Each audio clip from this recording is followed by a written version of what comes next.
Assalamualaikum warahmatullahi wabarakatuh. Yang kami hormati Bapak Dosen Taqwa Nur Ibad selaku pengampu mata kuliah Pendidikan Jurnalistik. Kami di sini dari kelompok 11 dengan beranggotakan saya sendiri Husna Nur Lailia dan rekan saya Kuntum Khairunisa. Dengan materi kami hari ini yaitu tentang sejarah perkembangan jurnalisme warga, kemudian blogging, dan yang terakhir yaitu tentang vlogging.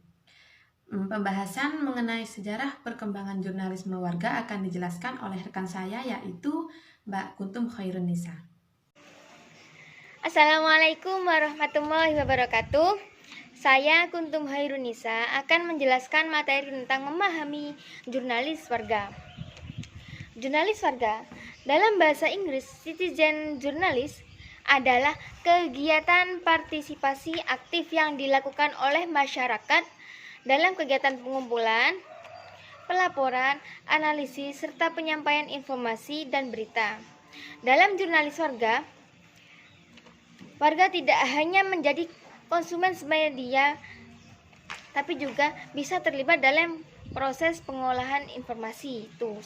Contohnya seperti membuat, mengawasi, mengoreksi, menanggapi, ataupun segera memilih informasi yang mana mereka ingin baca. Seperti itu.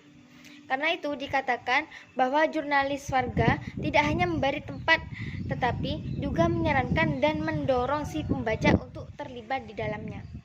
Meskipun terlihat egaliter dan partisipasif, jurnalisme warga adalah praktek yang timpang dan diskriminatif karena tidak hanya bisa diakses oleh warga yang memiliki modal atau syarat-syarat yang tidak semua orang memilikinya.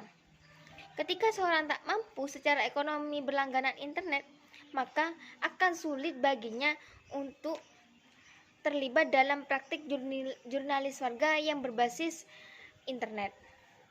Tapi ada strategi-strategi untuk mempermudah warga untuk agar terlibat dalam jurnalis warga tersebut.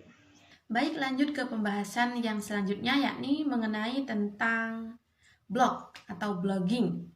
Teman-teman sudah pasti tahu kan apa itu blog. Blog itu adalah singkatan dari website log atau tidak asing lagi bagi kita itu disebut dengan website atau situs web. Nah, artinya di sini website itu apa? Situs web itu apa? Artinya adalah halaman di internet itu yang nantinya berisi tentang informasi berupa tulisan, audio, video, ataupun berupa link.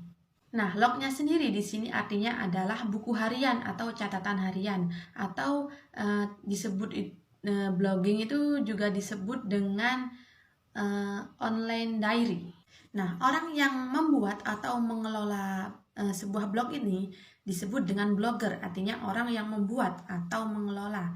Blogger ini juga dipakai oleh sebuah platform ternama di dunia yakni Google, yang dari awal pertamanya itu blogger.com, itu dibuat oleh Google dengan domain blogspot.com. Nah, yang barusan adalah blogger tuh orang yang membuat, sekarang adalah blogging. Blogging itu aktivitas orangnya, aktivitas orang yang membuat sebuah blog. Pembahasan yang terakhir yaitu mengenai vlog atau vlogging. Yang tadinya blogging, sekarang vlogging. Terus apa bedanya? Vlog ini memuat video yang mempunyai tema tertentu seperti tema kehidupan, aktivitas sehari-hari, kemudian tentang game atau tentang hiburan, komedi, seperti itu.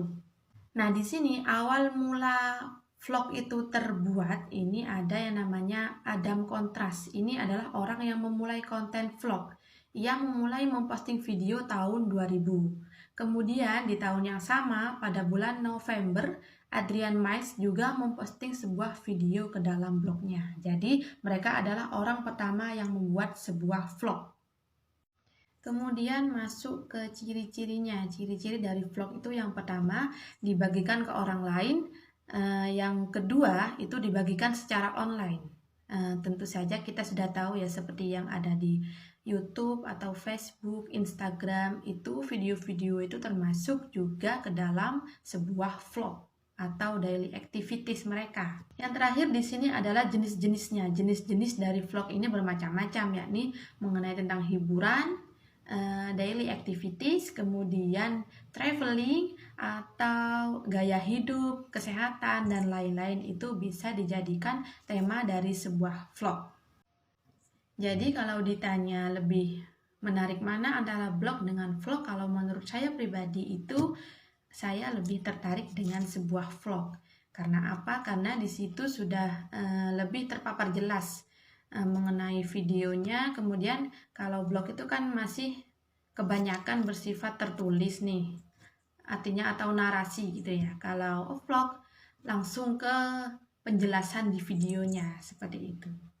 Jadi dari teman-teman yang lain lebih tertarik ke blog apa vlog nih? Baik, itu tadi penjelasan mengenai sejarah jurnalisme warga, blogging, kemudian vlogging dari kami kelompok 11. Apabila ada kekurangan dalam menyampaikan informasi, kami mohon maaf yang sebesar-besarnya. Wassalamualaikum warahmatullahi wabarakatuh.